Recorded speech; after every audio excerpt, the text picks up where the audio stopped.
Hello friends, this is Jim with Science Talk. Before I continue, I want to remind everyone to please subscribe to my channel, to please share my videos with others, to please hit the bell so that you know when I drop a video. I also ask that you please consider supporting the work I do here by going to patreon.com/Science Talk with Jim Massa and becoming a patron. If you're already a patron, thank you for your support and continued support. Because with your help, we can get this information, this critically important information, out to a wider group of people so that you know what is happening with our planet. This is important. In a continuation of my previous video, where I discussed the increasing melting rate of ice at both poles, I'm now going to turn my attention to the underwater ice. You might recall in my previous video I talked about the grounding line of glaciers. We're now going to talk about what's happening there. Antarctica's underwater ice is retreating 5 times faster than it should be. So what is happening? We have the warming ocean getting underneath and is melting the ice from below. That is in essence what is happening.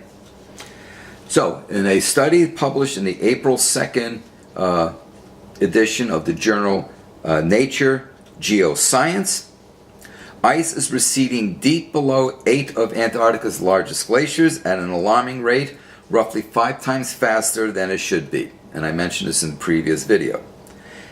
If this ice recession continues, it could lead to a total collapse of the world's largest ice sheet, the study indicates. I'm again quoting Dr. Hans Conrad, who is a climate researcher at the University of Leeds in the UK. He states, "Our study provides clear evidence that retreat is happening across the ice sheet due to ocean melting at its base." You melt at the base, you erode that glacial grounding line, thereby helps speeding up the flow of glaciers into the ocean. This retreat has had a huge impact on inland glaciers because releasing them from the seabed removes friction, causing them to speed up and contribute to global sea level rise.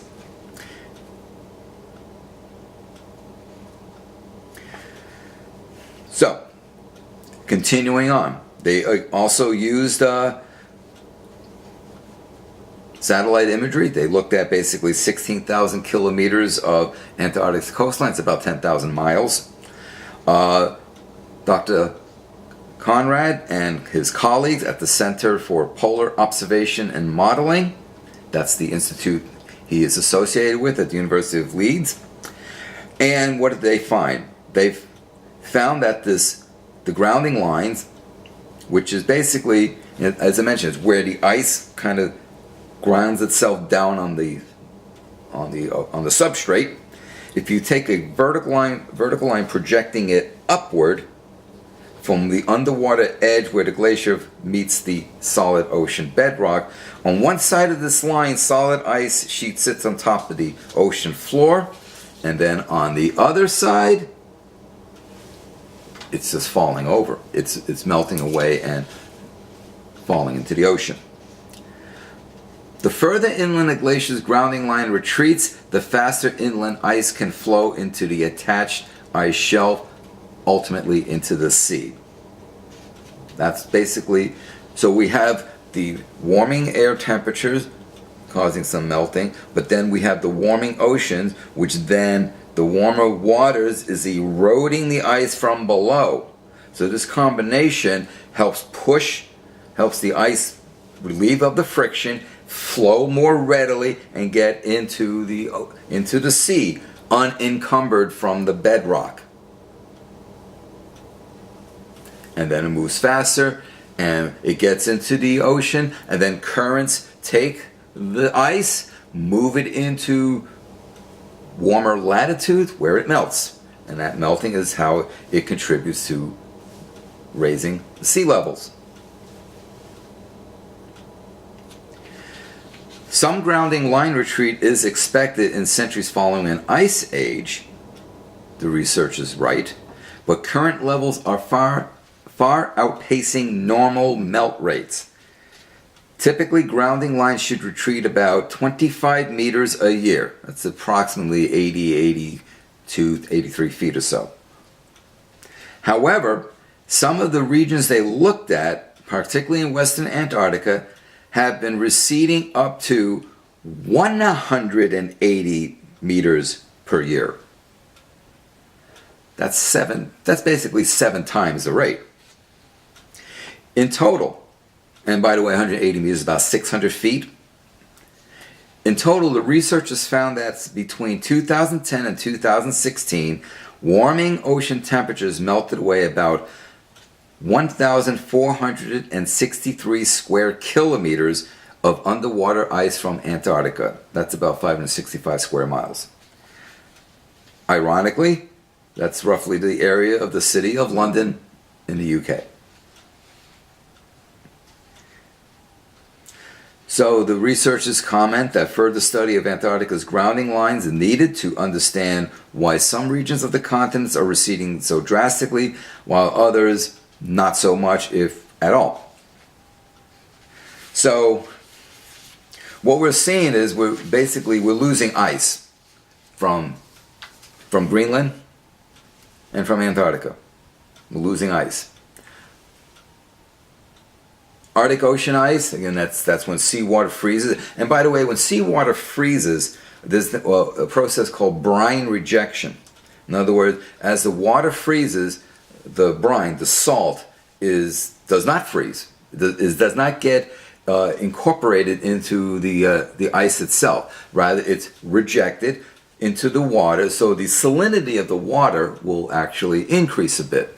In fact, if you were to go up to frozen sea ice, you can actually take a chunk of that, melt it down, and use it for consumption, because the salinity is tolerable for humans. It's about 4 parts per thousand. That's potable water. But as I mentioned earlier, when you don't have the extensive sea ice, instead of the heat being reflected back into space, it is now absorbed.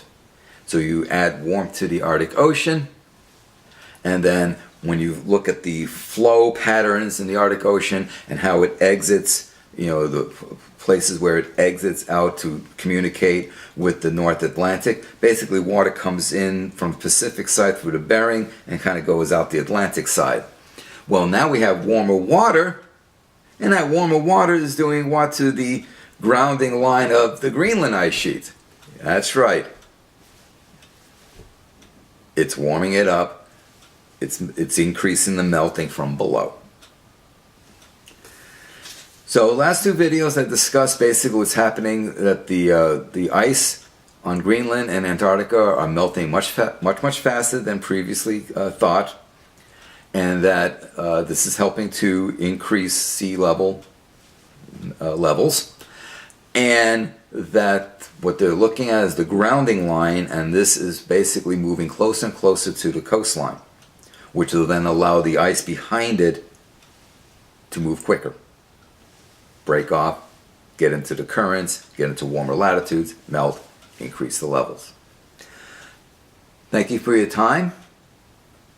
As I asked before, please share, please subscribe.